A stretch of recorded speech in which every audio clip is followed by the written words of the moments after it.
नमस्कार दोस्तों, universal education पर आप सभी का स्वागत है। आज हम आप लोगों के सामने कुछ ऐसे प्रश्नों का संग्रह लाए हैं जो कि एग्ज़ाम में आपको बार बार देखने को मिलता होगा, चाहे वो रेलवे का एग्ज़ाम हो, एसएससी का हो, स्टेट एग्ज़ाम हो या फिर बैंकिंग का हो।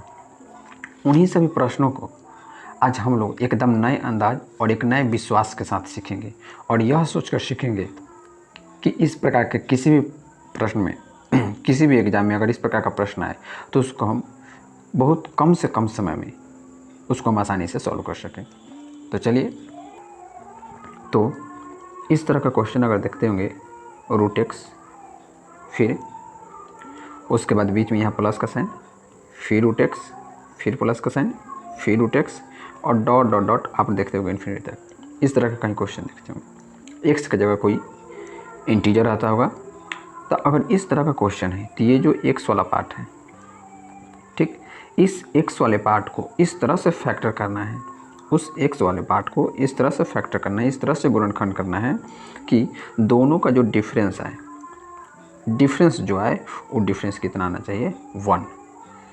एक्स वाले पार्ट को इस तरह से फैक्टर करना है कि उसका डिफरेंस 1 आ जाए। तो कैसे करना है, जैसे कि एग्जाम्पल से समझा रहे हैं। अगर मान लीजिए कि मेरे पास यहाँ पर 12 आ गया प्लस रूट 12 प्लस फिर रूट 12, इस तरह का क्वेश्चन अगर आ जाए तो यहाँ पर 12 को अगर हम फैक्टर करेंगे तो आप ही सोचिए जिसका डिफरेंस 1 आना चाहिए उस तरह से गुणनखंड लिखना है। जैसे 6 गुने 2 लिखे तो ये तो नहीं होगी डिफरेंस 1, तो इसको लिखेंगे हम 4 गुने 3, ठीक। तो ये जो 12 वाला, इसी को अगर हम यहाँ पर अगर लिखना चाहें, इसी को हम दूसरा पे नहीं छोड़ रहे हैं, अगर हम ये वाला पार्ट, ठीक है, इसको अगर हम लिखना चाहें x को डिफरेंस 1 के फॉर्म में, तो एक हम लिख सकते हैं x + 1 और दूसरा लिख सकते हैं कितना, x।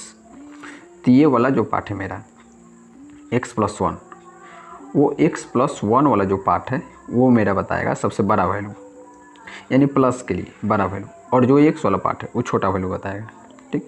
एग्जाम्पल एक काम करते हैं कि पहले क्वेश्चन देखते हैं तब समझ में आएगा। जैसे यहाँ पर देखिए, यहाँ पर है √2 और √2, ठीक है।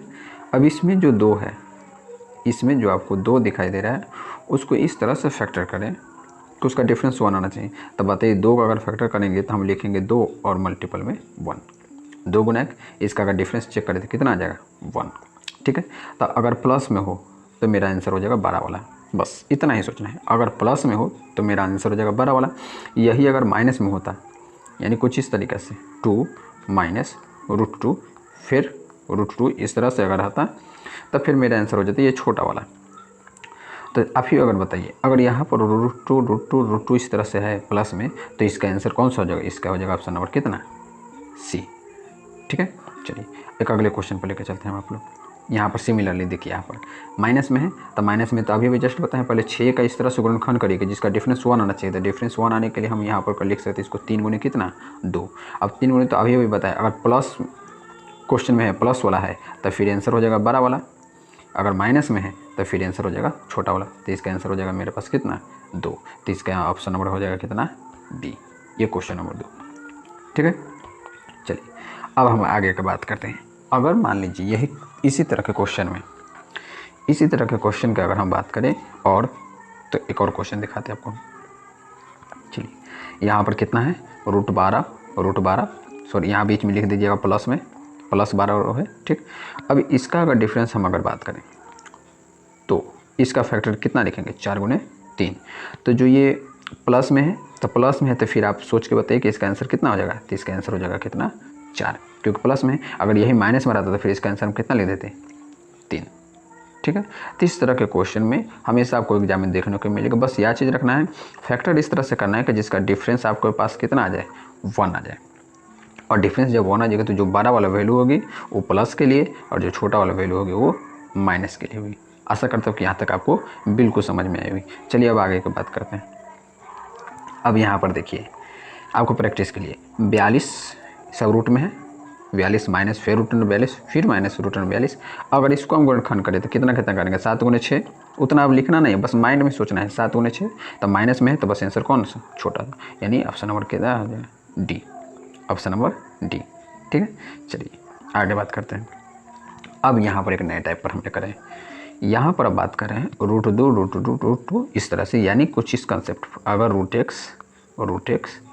एक्स इस तरह से मल्टीपल में इनफाइनाइट वैल्यू तक रहे, अनंत तक रहे, ठीक।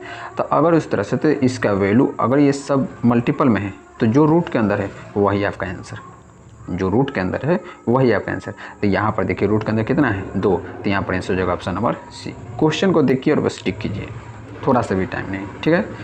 आगे चलते हैं। यहाँ बताइए यहाँ पर आंसर क्या होगा, √5 है, तो यहाँ पर देखिए यहाँ पर भी इन्फाइनाइट तक है, तो फिर इसका भी आंसर ऑप्शन नंबर क्या हो जाएगा सी। कोई सॉल्व करने की जरूरत नहीं। तो इस तरह के क्वेश्चन आपको अगर एग्जाम में आते हैं तो मुश्किल से 1 से 2 सेकंड बस क्वेश्चन देखें और फिर आंसर का जवाब दिए। चलिए आगे लेकर चलते हैं। अब यहाँ पर एक नए कंसेप्ट में है, अभी जस्ट बताएं कोई इन्फाइनाइट तक, लेकिन अगर इन्फाइनाइट तक नहीं हो तब कुछ इस तरीके से √x, फिर √x, फिर इस तरह से यहाँ पर √x, इस तरह से आगे भी जितना रहे, तो मान लीजिए कि यहाँ पर 4 है, 3 है, जितना भी रहे।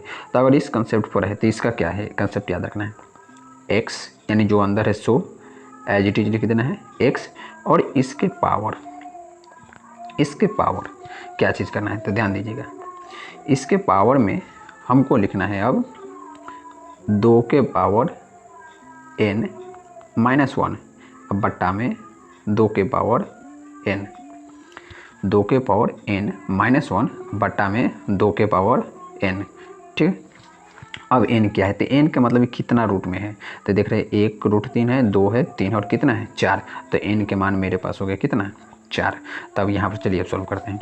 x का मान अगर इसमें देखा जाए तो देखिए x का मान कितना है 3, x का मान देखा जाए तो x का मान कितना है 3, ठीक।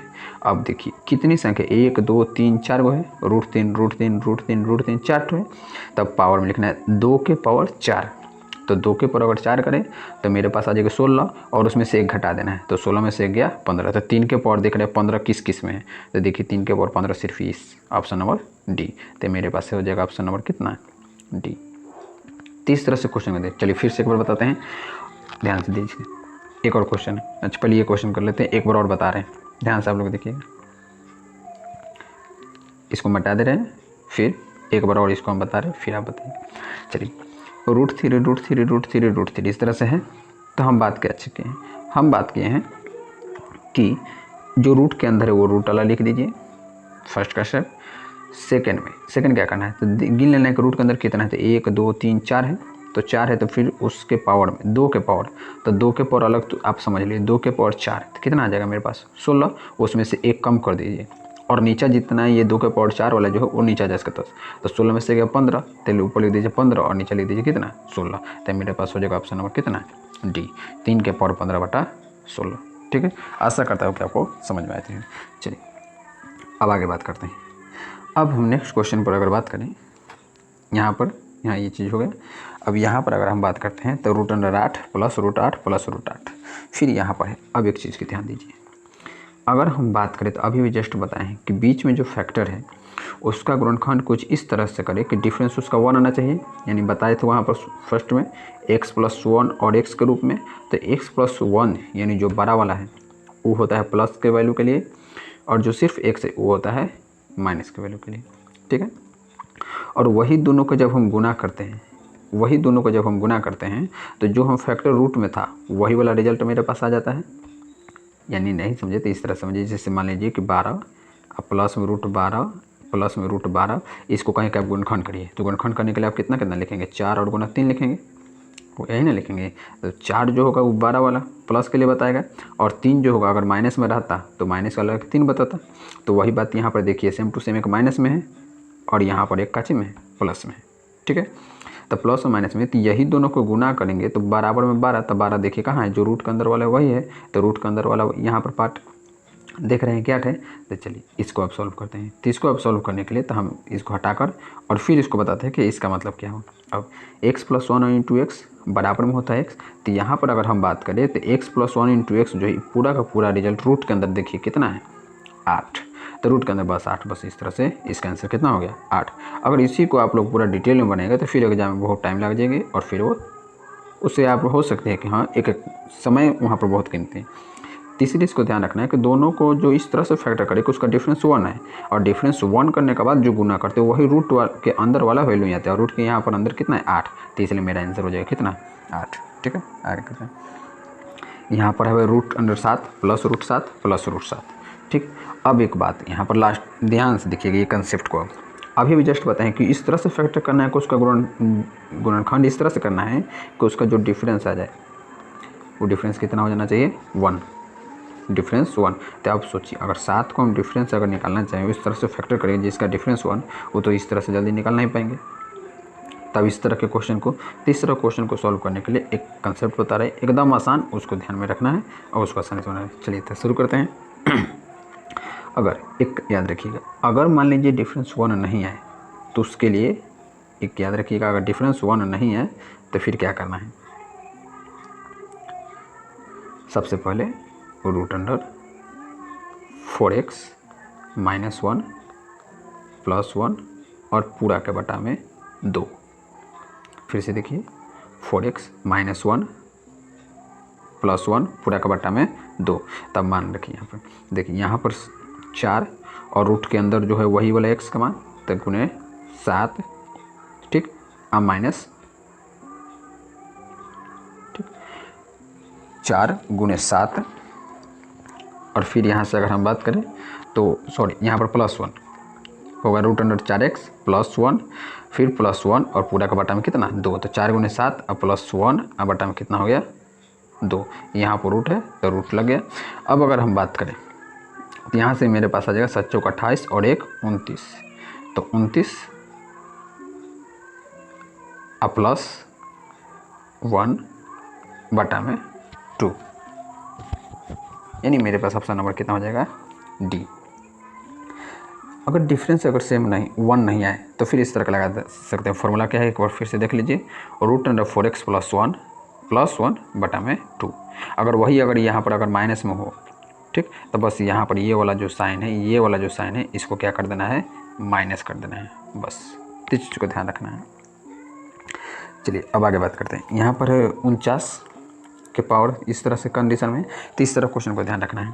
अगर गुना में हो, अगर गुना में 49 सब गुना के रूप में, तो जो रूट के अंदर है वो रूट के अंदर वाला लिखिए 49। अब यहाँ पर देखिए कर्णीगत जो है कितना है 3, तो कर्णीगत जितना है उससे एक कम, गुना में है अगर गुना में है तो यहाँ पर लिख दे रहे हैं गुना में अगर है तो एक कम, तो 3 है तो ऊपर 1 और उससे एक कम, यानी कितना 2। अब देखिए 49 को हम लिख सकते हैं 7 के स्क्वायर है गुने 1/2, 2 से 2 कैंसिल, यानी मेरे पास आंसर होगा कितना 7। अगर गुना में है तो 1 यहाँ पर कम करेंगे, वही अगर भागा में रहती तो हम 1 को बढ़ा देते हैं। जैसे नेक्स्ट क्वेश्चन, अगला क्वेश्चन देखते हैं जो कि आज का लास्ट क्वेश्चन 64 है, तो 64 से भागा में है, तो यहाँ पर देखिए सबसे पहले 64 लिख दिए, ऊपर 1 लिख दिए, और देखिए इसके अंदर अगर कुछ भी नहीं दिया हुआ है तो इसके अंदर कितना छुपा हुआ है 2 छुपा हुआ है, तो 1 बढ़ा दीजिए, तो 2 1 बढ़ा दीजिए कितना हो गया 3, यानी 4 के पावर 3, 64 को लिख सकते हैं 4 के पावर 3 और गुना 1/3, 3 से 3 कैंसिल, कितना आ गया 4, यानी ऑप्शन नंबर ए। तो यहाँ तक अभी तक कुछ कंसेप्ट का ये वीडियो था। इस तरह के और भी बहुत सारे क्वेश्चन हैं। ये वीडियो ज़्यादा लंबा हो जाने के कारण बस इतना ही इसमें बना पा रहे हैं। फिर अगला पार्ट में इससे और आगे का जो एडवांस लेवल तक का जो है उसमें हम वीडियो बनाएंगे। तो चलिए यहाँ तक के लिए इतना ही। Take care, bye bye, thank you.